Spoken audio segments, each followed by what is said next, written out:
এটা ছিল এমন এক রাজার আবাস যার ক্ষমতার ছায়া এই পুরো অঞ্চলের মানুষের উপর ভয়ের মতো নেমে এসেছিল। জোর জুলুম আর কঠোর খাজনা আদায়ে এক সময় সাধারণ মানুষ হয়ে পড়েছিল এই ক্ষমতার কাছে নিঃশব্দ বন্দী।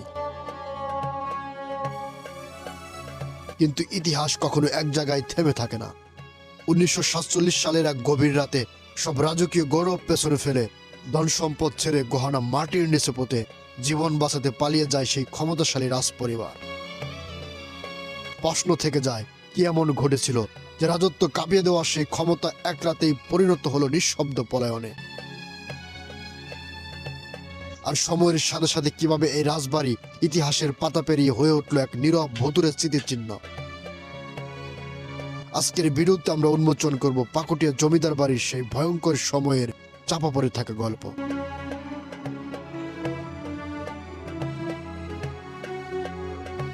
চোখের সামনে ভেসে ওঠা এই ঐতিহাসিক জমিদার বাড়িটি অবস্থিত বাংলাদেশের টাঙ্গাইল জেলার নাগরপুর উপজেলায় পাকুটিয়া নামের এক পুরনো জনপদের বুকে।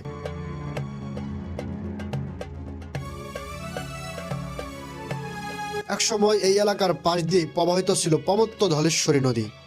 আজ নদী সরে গেছে, কিন্তু নদী কেন্দ্রিক বাণিজ্য আর যোগাযোগই একদিন পাকুটিয়াকে পরিণত করেছিল এক গুরুত্বপূর্ণ অর্থনৈতিক কেন্দ্রে। টাঙ্গাইল সদর থেকে প্রায় 35 কিলোমিটার দক্ষিণে নিরিবিলি গ্রাম বাংলার মাঝে দাঁড়িয়ে থাকা এই জমিদার বাড়িটি যেন আজও অতীতের প্রভাবশালী উপস্থিতি জানান দেয়।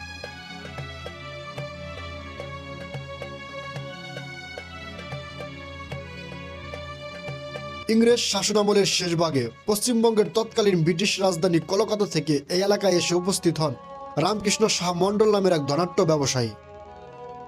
কলকাতার সঙ্গে নাগরপুরের ছিল নৌপথে সরাসরি যোগাযোগ।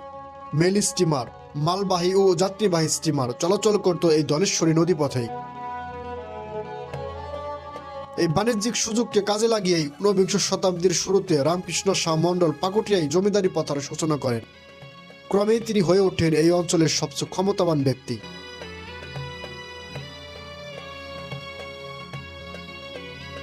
1915 সাল প্রায় 15 একর বিস্তৃত বিশাল এলাকা জুড়ে একই নকশার পাশাপাশি নির্মাণ করা হয় 3টি সুবিশাল অট্টালিকা বা প্যালেস। এই 3টি ভবন নির্মিত হয় 3 ভাইয়ের নামে। 15 এপ্রিল 1915 সালে আনুষ্ঠানিকভাবে এর উদ্বোধন করা হয়। সেই সময় থেকেই এই জমিদার বাড়ি পরিচিতি পায় 3 মহলা অথবা 3 তরফ নামে। এছাড়াও স্থানীয়ভাবে এর আরেকটা নাম ছিল পাকুটিয়া সাতানি জমিদার বাড়ি। একটা সময় এই দেশ হিন্দুদের দখলে ছিল, কিন্তু সেই শাসন আমলের আড়ালে লুকিয়ে ছিল এক অদৃশ্য বৈষম্যতার গল্প। হিন্দুরা সব ক্ষেত্রে ক্ষমতার দাপট দেখালেও মুসলিমরা তখন ছিল সমাজের নিচু স্তরে বন্দী, অবহেলিত, দমিত এবং অদৃশ্যের মতো চুপচাপ। পাকুটিয়ার জমিদাররা হিন্দু সম্প্রদায়ের ছিলেন। তাদের ক্ষমতার ছায়ায় মানুষকে ভয় ও আতঙ্কে আবদ্ধ করা হতো। সম্পদের অভাব ছিল না, তবুও জোর করে খাজনা আদায় করা হতো নিরীহ মানুষদের কাছ থেকে। যারা হুকুম অমান্য করত তাদের জন্য অপেক্ষা করত লাঠিয়াল বাহিনীর ভয়াবহ শাস্তি। জমিদাররা কি হিন্দু ছিল না মুসলিম ছিল? হিন্দু ছিল। হিন্দু ছিল না? তার একটু অত্যাচার ছিল, মুসলমান কোনো ইন্দে আসতে দিত না। বিষয়টা বুঝতে পারলাম না। মুসলমান আসতে দিত না ইন্দে। এই জমিদার বাড়ির সামনে দিয়ে মানে কোনো মুসলমান আসতে পারতো না? না। এখন তো আপনি অবাধে বাড়ির সামনে দাঁড়িয়ে আছেন। জমিদার এই জায়গায় ছিল, রাষ্ট্র পারতো না। কি পারতো না? কেউ পারতো না? না, তাদের ক্ষমতা তাদের উঠেছে। তিনি কি মানুষকে অত্যাচার করতেন? হিন্দু মানুষ তো কি মুসলমান দেখতে পারে?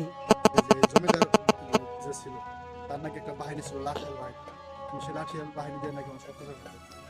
হিন্দুরা তো তাই করে, হিন্দুরা তো তাই করে। আর মুসলমান কি দেখতে পারে? এখন তো দেখতে পারে না। এখনো পারলে মুসলমান মারি হেলতে পারছে। চায়না সীমান্ত, ইন্ডিয়ার সীমান্ত মুসলমান যাওয়ারা কি ভালো কথা হয়? বন্ধুরা, আমি এই মুহূর্তে পাকুটিয়া জমিদার বাড়ির যে ভবন। 1947 সাল, দেশভাগের অস্থির সময়। চারপাশে তখন ভয়, অনিশ্চয়তা আর অবিশ্বাসের বাতাস।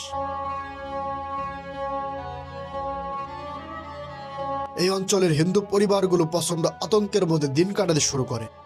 কিন্তু পাকুটিয়ার এই জমিদার পরিবারকে ঘিরে ভয়ের কারণ ছিল শুধু ধর্মীয় নয়, ছিল বছরের পর বছর জমে ওঠা সাধারণ মানুষের ক্ষোভ। কঠোর খাজনা আদায়, জোর জুলুম আর ক্ষমতার দাপটে একসময় স্থানীয় জনতার মনে জন্ম নেয় নীরব কিন্তু ভয়ঙ্কর এক বিদ্বেষ।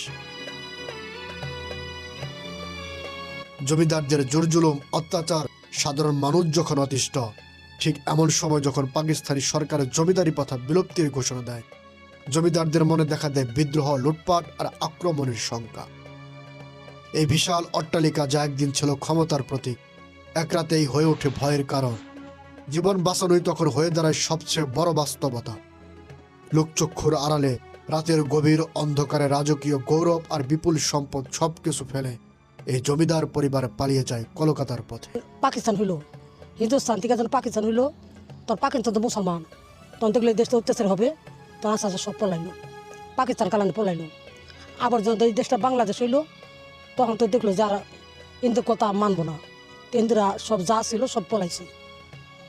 এখন যারা আছে বর্তমানে এই দেশে, তারা এনে ব্যাক করে, তো এখানে কোনো কিছু নিতে দেয় না। যা কিছু আছে কিছু নিতে দেয় না, খালি পাতা পাতা করতে পারে, জামা করে ঘুরতে পারে, ডালপালা কোনো গাছ গাছালি নিতে দিব না, কিছু নিতে দিব না। পুলিশ এসে পড়ে, কিছু করলে পুলিশ এসে পড়ে, কিছু নিতে পারবে না, সরকার হয়ে গেছে।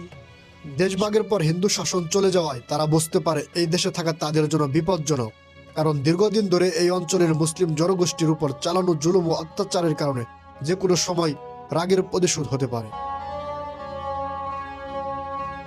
তাই তারা এক এক করে তাদের জমানো সোনা, গহনা, টাকা পয়সা কলকাতায় পাঠাতে শুরু করে। জমিদাররা যখন এই জায়গায় ছিল, যখন তারা পলিয়ে গেল, তাদের যে সোনা দানা গয়না সেগুলোকে তারা নিয়ে গেছিল না রেখেছিল জানেন? তাই একে একে তারা পাস করছে, এরা একে একে পাস করছিল, একে একে হয়তো গাড়ি ঘোড়া তো লোক অমুক বর্ষা গেলে দিনে এরকম একে একে পাস করছে, বুঝে বলতে একে একে পাস করছি। কেমন আজকে নিলাম কর্তরি, তারপর কত পরে নিলাম, এমনি এমনি কই রাগ গোছা চলে গেছে। কিন্তু এই পাকুটিয়া জমিদারদের সম্পদের পরিমাণ এতই ছিল যে সীমিত সময়ে সব সরিয়ে নেওয়া সম্ভব হয়নি।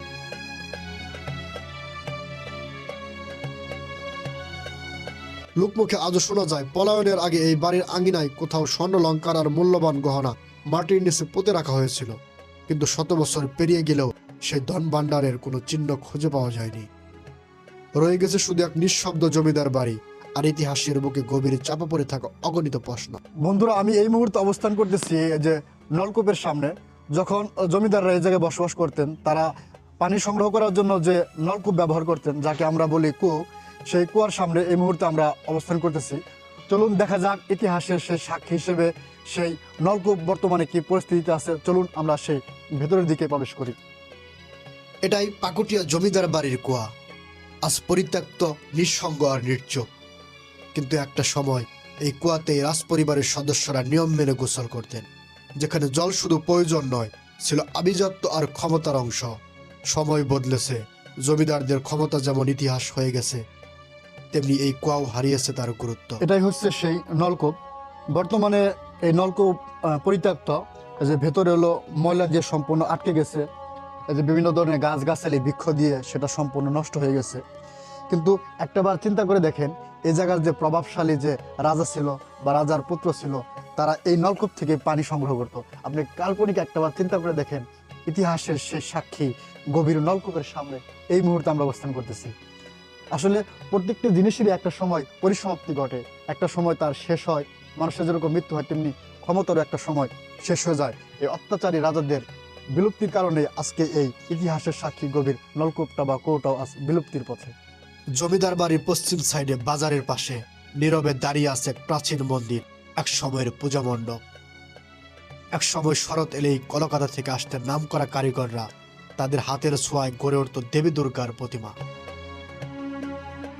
মূলত এটাই হচ্ছে দুর্গা মন্দির। যখন এ জায়গায় রাজারা বসবাস করতেন, তখন এই মন্দিরেই তারা ডাকডোল পিটিয়ে মহাসমারোহে তারা বিভিন্ন পূজা, দুর্গা পূজা উৎসব পালন করতেন। দেখেন একটা বিষয় লক্ষ্য করে দেখেন যে প্রায় 7 দিন আগে দুর্গাপূজা শেষ হলো, কিন্তু এ জায়গার অবস্থা দেখেন। যদি আজ এ জায়গায় রাজারা বসবাস করতেন, তাহলে আজকে এরকম পরিত্যক্ত অবস্থায় এই দুর্গা মন্দিরটা থাকতো না। এখানে হয়তোবা নানান সাজসজ্জা করে কত উৎসবমুখর পরিবেশে এ জায়গায় পূজা করা হতো। আজকে এই জায়গার দেয়ালের দিকে তাকিয়ে দেখেন, সবগুলো প্রায় ধ্বংসের দিকে। এই ভাঙা দেয়ালের মন্দিরে এখন আর পূজা হয় না, জ্বলে ওঠে না কোনো দ্বীপ, কারণ যে হাতে একদিন আলো জ্বলত, সেই ক্ষমতার হাত আজ আর নেই।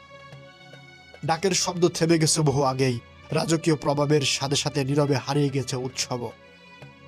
এক সময় যে মন্দির ছিল ক্ষমতা আর ঐশ্বর্যের প্রতীক, আজ তা শুধু স্মৃতির ভার বহন করে। ক্ষমতা পতনের সাথে সাথে নিস্তব্ধ হয়ে গেছে প্রার্থনাও, নীরব হয়ে গেছে বিশ্বাসের আঙিনা।